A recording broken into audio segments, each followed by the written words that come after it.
Guys, kita masih lagi dalam isu panas yang sedang kecoh sekarang ni, iaitu perjanjian dagang Malaysia-Amerika. Korang layan video ni sekejap. Tidak benarkan celahan kerana besok waktu menteri menggulung MITI, bertanyalah. Hari ni dengar dulu, balik fikir, ambil pen, ambil kertas, tulis soalan dulu. Oh, maknanya boleh bahas masa Boleh. Terima kasih. Baik terus saya dengar. Jangan terus melenting, dengar dulu. Silakan Menteri. Kita gulung esok. Tan Sri Yang Di-Pertua, setelah berunding selama 5 bulan, bermula pada 6 Mei hingga 17 Oktober. Yang berhormat, Tuan Yang Di-Pertua, semalam Tan Sri Yang Di-Pertua memberi jaminan Menteri akan gulung.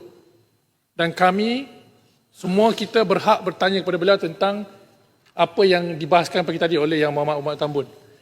Tapi kenapa Menteri tak ada malam Yang Berhormat ada Dewan semalam. Saya ada dalam Dewan. Saya pun ada dalam Dewan semalam, Yang Berhormat. Ya.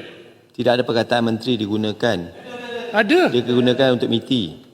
MITI akan menjawab. Yang Berhormat. Kalau Yang Berhormat tak setuju nanti, Yang Berhormat boleh buat usul. Teruskan Menteri. Terima kasih.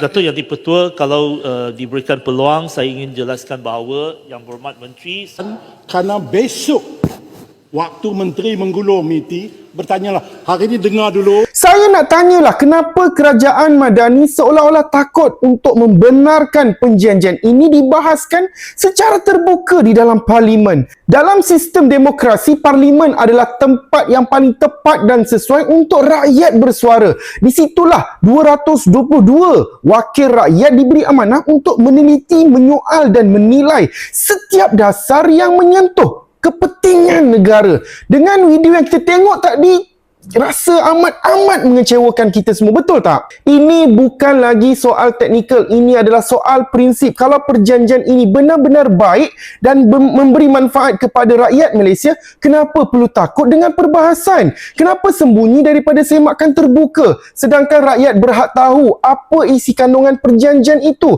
Adakah ia melindungi kepentingan negara atau sebaliknya mengikat tangan kita kepada kehendak kuasa besar ekonomi dunia? Ketakutan kerajaan untuk berdepan dengan hujah dan fakta hanya menimbulkan lebih banyak keraguan. Rakyat dah mula bertanya, apa yang sebenarnya disembunyikan oleh kerajaan sebenarnya sekarang ni?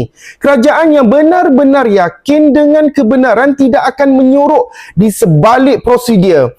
Ia akan tampil dan berhujah dan membuktikan kepada rakyat bahawa setiap tanda tangan yang dibuat untuk kepentingan negara, bukan daripada tekanan luar.